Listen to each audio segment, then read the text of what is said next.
Let's shift gears a little bit now, and we're gonna get the chat has been going crazy for the past couple of hours with these people that we call madakhila. So they, I find it very interesting how you have a long experience battling with these people.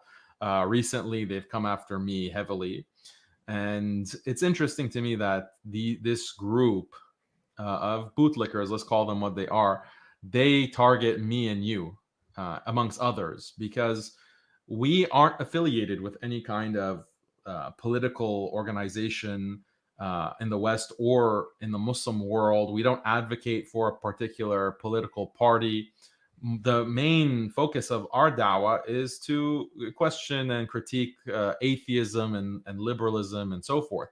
So why do you think that they are targeting us, and they've actually escalated their attacks on du'at like us in the West?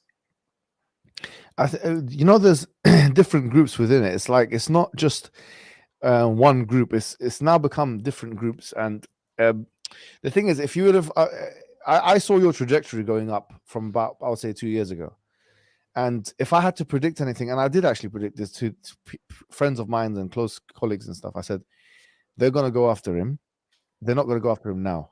They're going to go after him when he reaches such and such. I thought it was going to be after 100,000 subscribers, but they left you a little bit longer. But it was a matter of, I thought they were going to come after you after a certain time, because it's predictable behavior. They did the same thing with me. They didn't say anything to me. In fact, they were had good relationship with me in the beginning. And it's like you actually thought you evaded, well, in my sense, I thought I evaded their scorn or their attack or whatever in the beginning. And then when you reach a certain level or a certain threshold, it's as if they have a team meeting and they say, now we have to go for him now. And I'll be honest with you, bro. Like, I think that there's different madakhila of different stripes. And the official madkhalis who follow Rabi' ibn Hadi al-Madkhali, they are different to, let's say, for example, Brother Sajid and so on. They're not, I wouldn't consider them to be madkhali, for example, right? I would consider them to be like more on the Jordanian style of Salafism.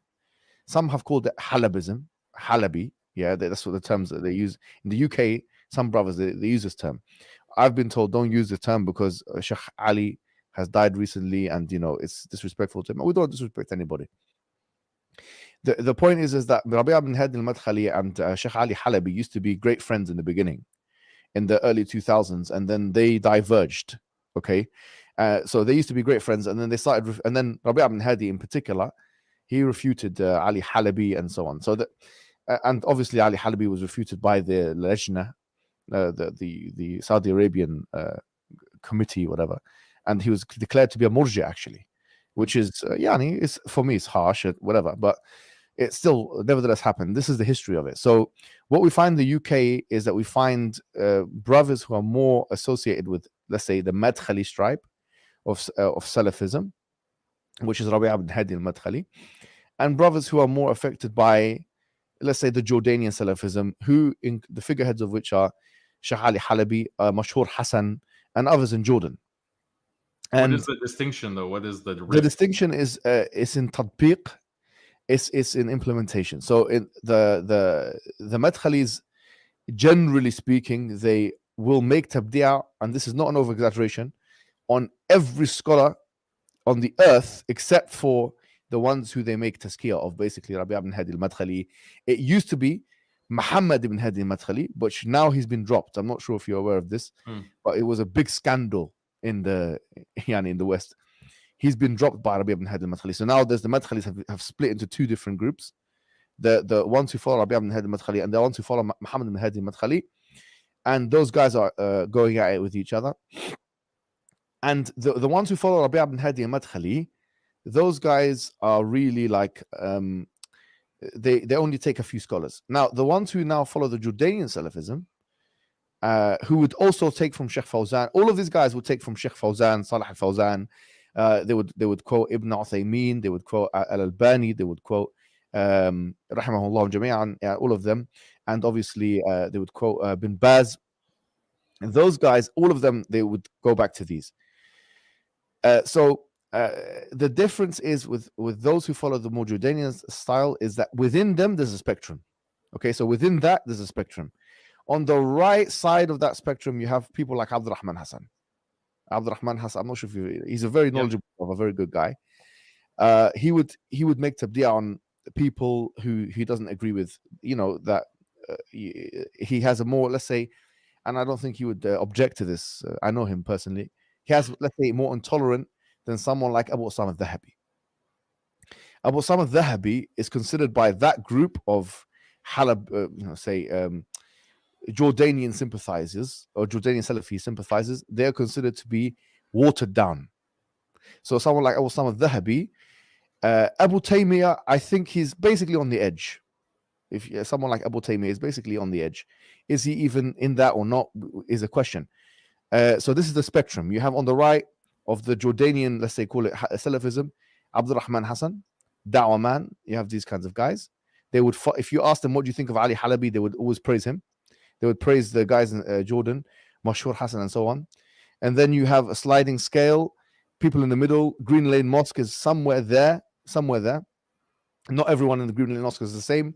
You have people, and then the left side you have like Abu Osama al-Dhahabi, who would sit with people who this side would call to be innovators, and this would not.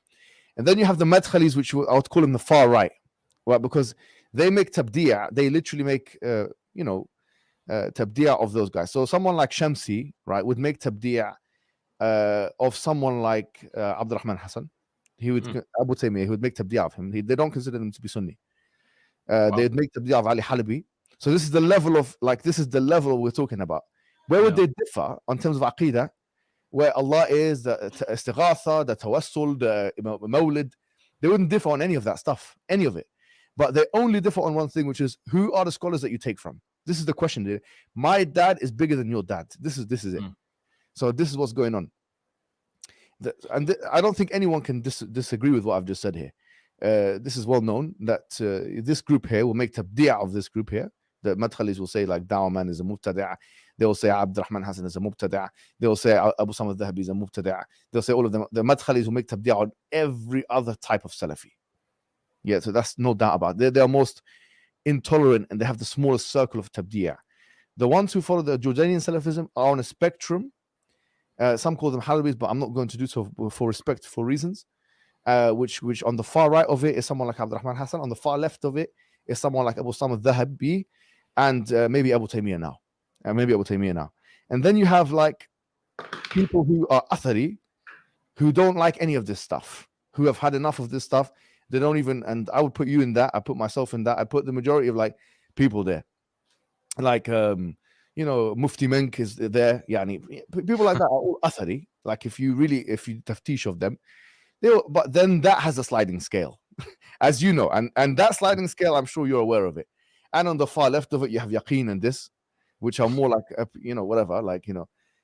appeasement to, liberalism or feministic people or proponents or elements. And the middle of it, you have, I would put you somewhere in the middle, but maybe not on the right. Before you were more on the right, now you're here.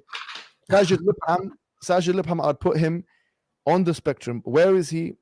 He's kind of out of the Halabi circle, but he's where Abu Taymiyyah and those guys are. Like he wouldn't go out there and say Ali Halabi. Amr Shatila, who's his friend, is he follows Ali Halabi. He would mention his name. He would promote him. This is the sliding scale of Salafism today in the Western Dawah. Now, Hamadi, this guy, I don't know much about. I've spoken to a few times, but he. Oh, really? Yeah. I've spoken, but he's not really like too important to speak to about. But he, like for example, where he would stand, he's now on the fringe of Madkhali Halabi. He's in a no man's zone. What do you call it? The no man's area. No man's land. No man's land, yeah. Because he has to decide whether he wants to be with the Madkhalis or whether he wants to be with the Jordanians. These guys are against each other, so that's where the issue is. If he goes with them, if he praises these guys, the Madkhalis, then he can't praise Abdurrahman Hassan and Abu Taymiyyah. No way, because these guys, for all intents and purposes, make tabdi'a of each other, or at least the Madkhalis make tabdi'a of these. So that's why when he came out and he started praising Shamsi, and at the same time praising these, so it wouldn't work. He's gonna eventually be put into one of these two boxes. I believe, personally, he probably will succumb to the madkhali, full on madkhalism, and go to SP, because it's maybe he praised them, right? Yeah, and don't forget, like, politically, it makes sense for him because that's the only thing that's allowed there. I mean, he could choose. I mean, for him, what he can choose